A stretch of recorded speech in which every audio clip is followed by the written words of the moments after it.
Olá, meu nome é Carmen Schiavon e eu sou professora dos cursos de História, Licenciatura e Bacharelado e também do Mestrado Profissional em História da Universidade Federal do Rio Grande e também coordenadora deste curso de extensão Estratégias de Educação das Relações Étnico-Raciais em meio à pandemia do Covid-19. E hoje vou abordar a temática da resistência escrava e também do protagonismo negro. E para iniciar a minha fala, eu vou pedir licença a vocês para ler um pequeno texto deste livro chamado Caminho Certo. É um livro didático que circulava nas nossas escolas lá em 1988. O título do texto é Vovó Quiquita. Vovó Quiquita é uma preta muito velha. Todas as quintas-feiras ela vai à escola e conta a história do Brasil para as crianças da segunda série.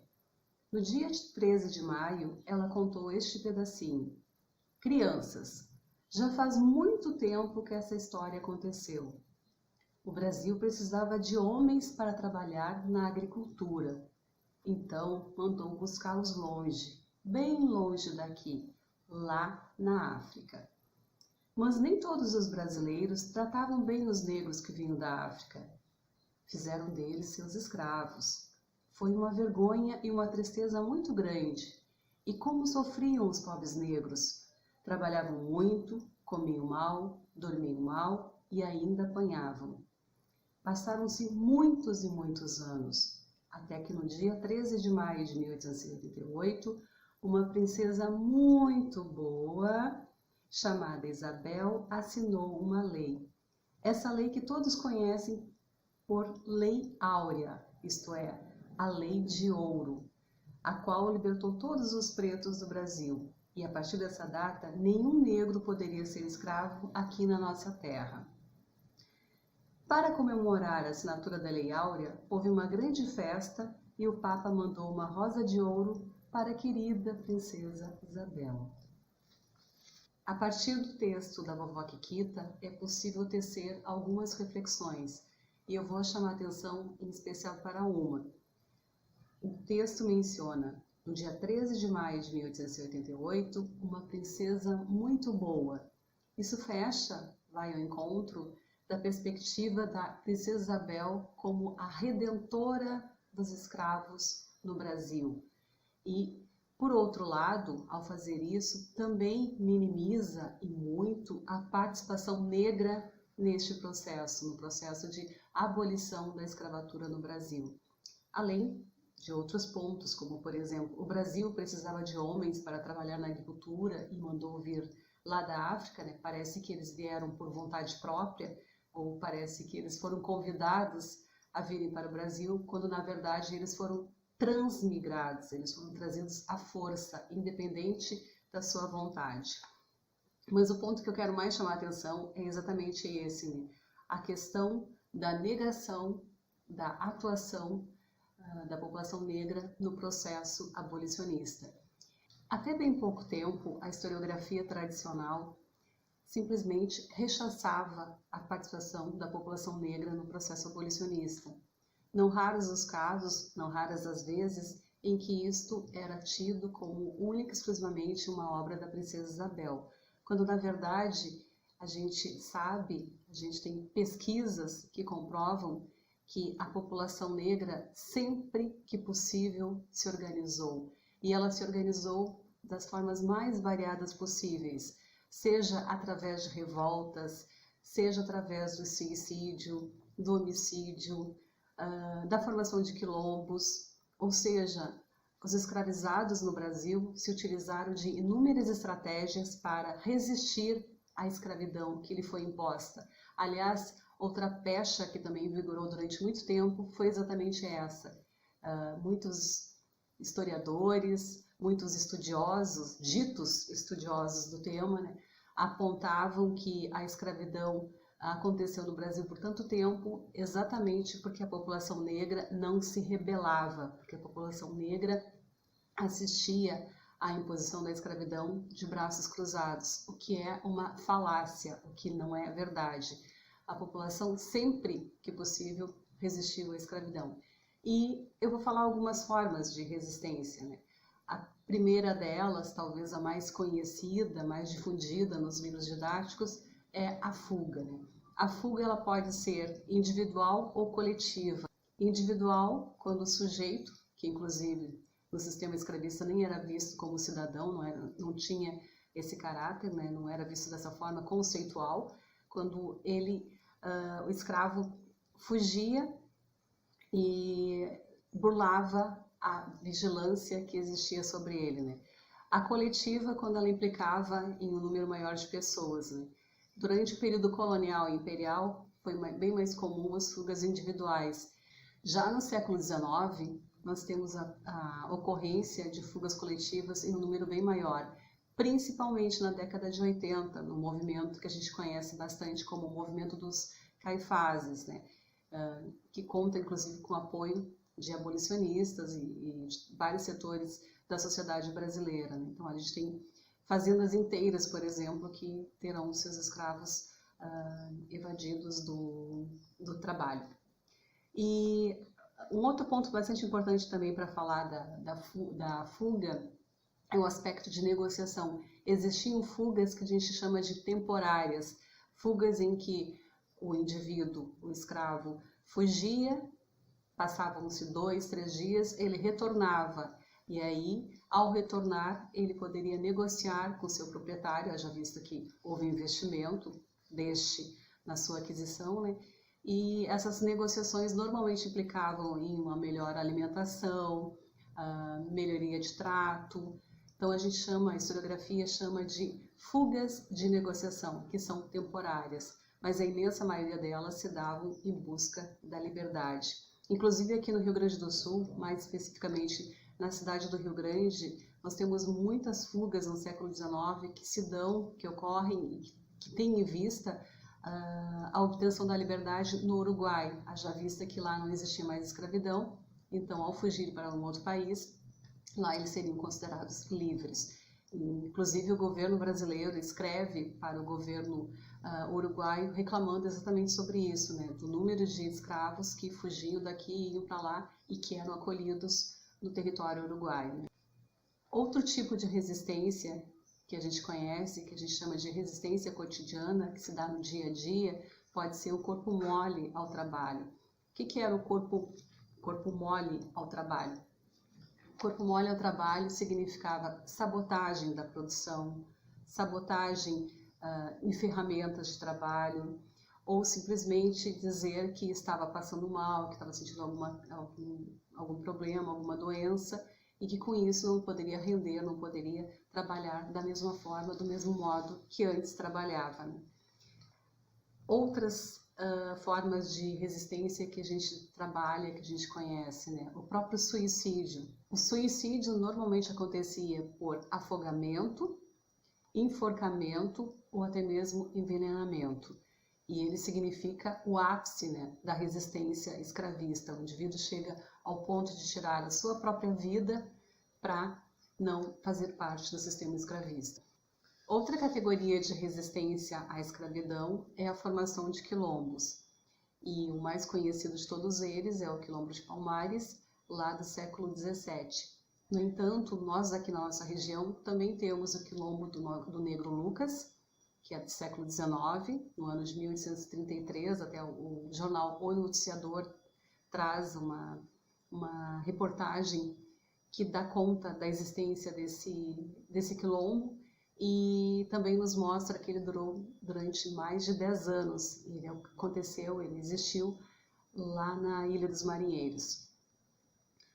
A capoeira também pode ser considerada uma manifestação de cunho de resistência à escravidão, na medida em que muitos a tinham como uma dança, quando na verdade os escravos estavam praticando, estavam se treinando e também no aspecto de luta, de imposição contra a escravidão. Tem outra categoria pouco estudada, que é a categoria dos envenenamentos. Os envenenamentos, eles poderiam ser um simples chá, que desse, por exemplo, uma dor de barriga no seu proprietário ou na sua proprietária, até aqueles que levariam a morte, né? Então, também uma categoria bastante difundida entre os escravos, haja vista que eles tinham domínio dessas técnicas, tinham conhecimento das ervas medicinais e poderiam facilmente colocá-las em alimentação de modo que seus proprietários jamais descobrissem. As revoltas elas aconteceram tanto no período colonial como no período imperial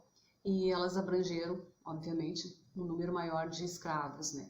Essas revoltas, em muitas situações, elas tinham a função de negociar uma melhor alimentação, de negociar um tratamento melhor, de negociar o final da escravidão. A gente teve exemplos na história do Brasil. E elas também constituem um ponto de resistência à escravidão. Outra categoria de resistência são os homicídios. E esses representam uma situação extrema, né? São casos extremos. E eles eram punidos, olha que interessante, desde o século XIX, mais precisamente 10 de junho de 1835, já existia uma legislação específica que coibia, ou tentava coibir, a realização, a ocorrência de homicídios.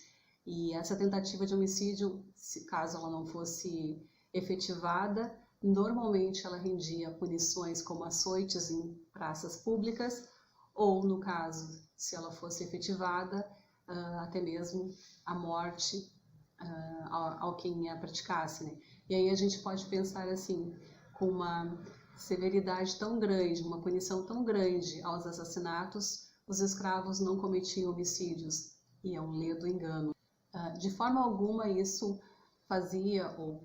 fez com que os homicídios deixassem de acontecer, muito pelo contrário, em situações extremas, em situação de maus tratos constantes, em situação de alimentação completamente inadequada, a gente observa a existência de tentativa de homicídios em vários lugares do Brasil. Nós temos muitos estudos nessa área, temos processos que evidenciam a ocorrência destes. Retomando o texto da vovó Quiquita, que coloca em destaque, que coloca em evidência a princesa Isabel como a redentora dos escravos no Brasil, embora essa palavra não apareça no texto, toda a condução textual indica, vai nesse sentido, né? Mas o processo abolicionista no Brasil, ele envolve diversos segmentos, ele envolve diversos grupos sociais e, principalmente, envolve a participação efetiva da população negra no Brasil. E eu queria falar um pouquinho sobre isso, de como começou esse processo abolicionista, quando é que nós temos os primeiros marcos, e o primeiro marco que eu gostaria de destacar tem relação direta aqui com o Rio Grande do Sul, que é a publicação do livro Memórias Economo-Políticas sobre a Administração do Brasil, um livro do charqueador Gonçalves Chaves. Essas memórias, elas são publicadas lá em 1822, são 5 memórias, e a terceira memória, ela trata especificamente da temática da escravidão, ou seja, lá Gonçalves Chaves expressa como ele entende, como ele pensa que a escravidão deveria terminar no Brasil. E quando eu trabalho em aula essa temática, alguns alunos até me perguntam, olha que interessante, 1822, lá no início do século XIX, no Rio Grande do Sul já se pensava em abolição. E aí, para surpresa destes alunos, não era uma abolição como a gente pensa, não é uma abolição com a profundidade que a gente imagina, né? Muito pelo contrário. Lá em 1822, ele apresenta a ideia dele, a forma como ele concebe que deveria terminar o tráfico de africanos para o Brasil, e para isso ele estipula um prazo de 18 meses, e usa como argumentos coisas do gênero que a escravidão deveria acabar lenta, que não poderia ser de um só golpe, porque a população negra no Brasil, a população escrava, melhor dizendo, não estava preparada para o convívio com a população como um todo. Outras categorias que ele eleva, que ele elenca, né, para defender o seu posicionamento, dizem respeito diretamente a uma posição bastante preconceituosa, uma posição que leva, inclusive ele cita essa frase, né, de embrutecimento da raça negra no país. Ele também aponta como uma saída para as questões econômicas do Brasil, os problemas econômicos daquele momento, o investimento na mão de obra imigrante, porque é exemplo das teorias raciais que vão ser bastante difundidas lá no final do século XIX. Aqui no Brasil, ele acredita na possibilidade de branqueamento da população, coisa que a biologia, mais especificamente o campo da genética, né, mostrou que é uma inverdade, que isso não existe, que aquelas crenças lá do século XIX eram completamente descabidas, né? Mas, enfim, do que tratava a memória sobre a escravidão? O título é exatamente esse, publicado lá em 1822. Ali ele apresenta uma série de questões, de propósitos vinculados ao término da escravidão. E este material, e muito vai embasar o pensamento, principalmente aqui no Rio Grande do Sul, né, da classe política, de pessoas ligadas à economia também. E se a gente observar que a abolição, a primeira lei é de 1831, primeira lei efetiva, e não é efetiva no sentido de abolição, porque ela não coíbe o tráfico de africanos para o Brasil. Essa lei é de 1831 e a lei final, a Lei Áurea, ela é de 1888. Então a gente observa um processo bastante lento, um processo bastante demorado, né? São anos e anos de continuidade da escravidão no Brasil. Um outro aspecto também que ele prevê, né, que a escravidão deveria terminar de forma gradual, também prepondera aqui no Brasil. Afinal de contas, inicialmente se coíbe o tráfico de africanos para o Brasil, depois se liberta o ventre escravo, depois os sexagenários e, finalmente, a Lei Áurea. E, obviamente, eu falei de leis maiores, tem leis, por exemplo, que se proíbe a venda de escravos em leilões, tem lei que proíbe açoites. Eu falei nas maiores, as mais conhecidas, né? Então, vale a pena citar, né, que a abolição lenta e gradual que o Chaves previa era em razão da inferioridade da raça, da posição de embrutecimento que a servidão impôs ao escravo no Brasil. Outra iniciativa que vale a pena destacar diz respeito à criação da Sociedade de Emancipação de Escravos do Brasil, fundada na loja maçônica Acácia Rio-Grandense, que era a antiga loja Progresso, né? Ela foi fundada em março de 1869 e tinha como objetivo a libertação de escravas aqui na província do Rio Grande. Essas escravas que seriam libertadas deveriam ter idade de 8 a 25 anos, então não seria permitido a inscrição de nenhuma outra escrava que estivesse abaixo ou acima dessa idade estipulada. Ainda estudando sobre os estatutos, a gente percebe que cada sócio deveria também angariar novos contribuintes para a sociedade e que o fim dessa sociedade era a libertação de escravas. Por que escravas? Porque era a partir do ventre delas que a escravidão se reproduzia, né? Eles contribuíam anualmente com R$6.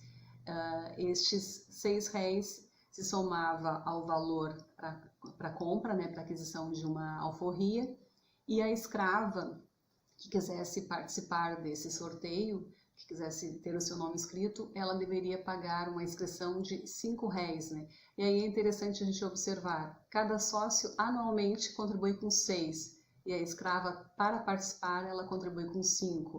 Vejam a discrepância e o quanto esse valor era exorbitante para um escravo, né? Na verdade, uma escrava, né? Participar do processo, haja vista que ela não recebia, né? Então, por exemplo, a gente tem o caso da escrava Amélia, que vai ser a primeira escrava a ser liberta pela Sociedade Emancipadora de Escravos aqui do Rio Grande. Ela fez uma verdadeira peregrinação. Os jornais aqui da cidade, eles relatam exatamente isso. Ela faz uma peregrinação para conseguir esse valor, bate de porta em porta. Ao conseguir esse valor, também tem uma negociação com a sua proprietária, a dona Clara Vieira, e essa, a contragosto, permite a inscrição da escrava Amélia no número das escravas que poderiam concorrer à libertação.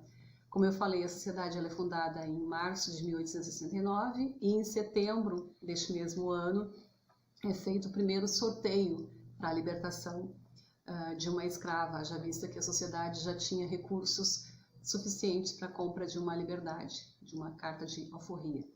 Quando eles sorteiam exatamente esse nome que eu falei, né, escrava Amélia, e partem para o contato, né, o convívio com a proprietária dela. Chegando lá, para surpresa deles, né, a proprietária disse que jamais imaginou que a escrava seria liberta, que jamais teve a intenção de libertá-la, que só deixou ela se inscrever na sociedade porque ficou com pena e que ela não desejava de modo algum libertar a escrava.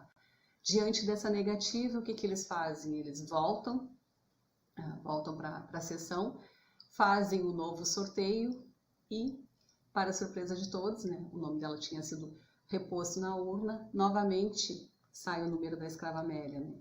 E até nas atas da sessão que eu li, que eu trabalhei, né, dizia exatamente isso, né? Alguns dizem, vamos omitir o fato, não vamos contar para ela que ela foi contemplada 2 vezes, né? Mas aí, como a sociedade tinha sofrido algumas críticas, isso também eu pesquisei nos jornais, né? Por exemplo, é muito comum naquele momento localizar textos em que diziam, olha, arruma uma sociedade para trazer mais africanos da África para o Brasil, você terá inúmeros adeptos. Agora, para libertar os que aqui estão, você perde seu tempo, né? Isso consta nos jornais aqui da cidade do Rio Grande. Mas diante dessa situação, eles recorrem novamente à proprietária e conseguem convencê-la a libertar a escrava Amélia. De modo que no dia 7 de setembro, uma data bastante importante para a história do Brasil, mas que tem uma relação direta com a maçonaria, inclusive, é feita a homenagem, né, e a entrega da Carta de Libertação da Escrava Amélia. Naquele momento também são libertadas outras escravas por compra de carta de alforria, né?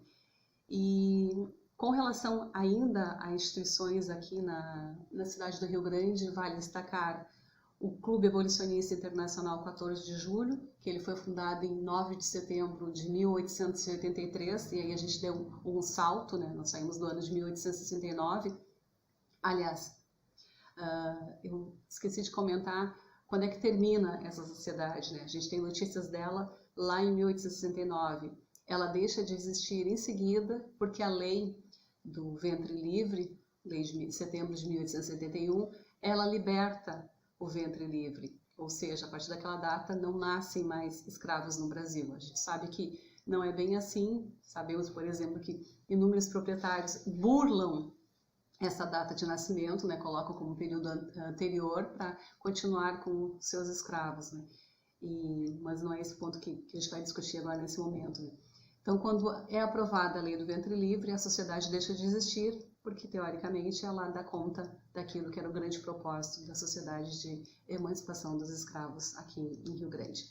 Então, a gente tem um período sem clubes ou sociedades emancipacionistas, até que na década de 80, e isso vai acontecer Brasil afora, né, vão pipocar no Brasil inúmeras sociedades, inúmeros clubes que têm por objetivo o término da escravidão, né? E aqui em Rio Grande a gente tem esse clube, o Clube Abolicionista, e no ano seguinte também a gente tem a formação da Comissão Abolicionista, né? E o ano de 84, inclusive, 1884, ele é um ano chave para a abolição, não somente no Rio Grande do Sul, como também em todo o país, né? A gente tem a proliferação, como eu disse antes, né, de inúmeras libertações. Por exemplo, a província do Ceará é declarada livre da escravidão no ano de 1884. A cidade de Pelotas, aqui ao ladinho, também é declarada livre da escravidão. E quando eu falei declarada livre, entre aspas, porque tem um fator bastante interessante, né? Essas libertações, elas aconteciam quase que sempre mediante a cláusula de prestação de serviços. O que isso quer dizer? Quer dizer que um proprietário libertava o seu escravo ou a sua escrava mediante a cláusula de que este deveria trabalhar de 1 a 7 anos.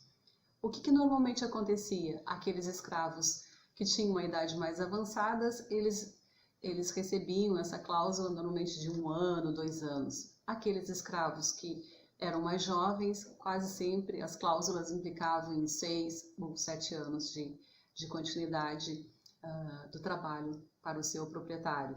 Ou seja, a tática adotada aqui no Rio Grande do Sul, em larga medida, também adotada em outros lugares do país, ela na verdade é uma tentativa de manutenção da escravidão. Por que é uma tentativa de manutenção da escravidão? Porque lá em 1888, quando ocorre a declaração da Lei Áurea, aqui em Rio Grande, por exemplo, a gente observa nos jornais muitos proprietários dizendo: ah, muito bem, aconteceu a Lei Áurea, os escravos foram libertos, mas eu tenho um contrato com meu ex-escravo que ele ali consta que ele tem que me servir por X tempo ainda. Ou seja, isso dá conta da mentalidade escravista da época e também dá conta de que a libertação mediante as cláusulas de prestação de serviço nada mais era do que a manutenção de uma escravidão disfarçada, né? E até pesquisando aqui nos jornais, a gente observa que passado 13 de maio, então lá pelo dia 15 começa a circular essas notícias e em seguida vem a resposta do governo, né? Que a lei é clara, é declarada extinta a escravidão no Brasil, revogam-se as disposições em contrários, ou seja, aqueles contratos que eram uma continuidade da escravidão, que eram uma continuidade do trabalho escravista, eles também são declarados ilegais e a libertação ela tem que acontecer. E é importante destacar que o ano de 1884, quando ele coloca fim, entre aspas, à escravidão na cidade de Pelotas, aqui em Rio Grande, quem vai colocar fim, ponto final na escravidão é a Lei Áurea. E eu digo isso porque muito embora existam inúmeras libertações com cláusulas de prestação de serviço, obviamente que algumas são sem ônus algum, a gente localiza isso. Quando acontece a abolição, ainda existiam escravos aqui na cidade do Rio Grande, um total de 70. E é interessante que desses 70, 14 estão fugidos. E isso dá uma dimensão do quanto o protagonismo negro é importante nesse processo. Imaginem, 14 fugas aconteceram somente naquele momento, somente naquele período ali, sem contar todo o momento anterior. Mas aqui, na cidade do Rio Grande, o que vai colocar fim à escravidão é a abolição. Inicialmente, eu li o texto da vovó Kikita, e é importante ressaltar que ele destaca a figura da princesa Isabel como a redentora, como aquela única e exclusivamente a responsável pela libertação dos escravos. E, para finalizar, eu gostaria de chamar a atenção para toda a participação da população negra nesse processo.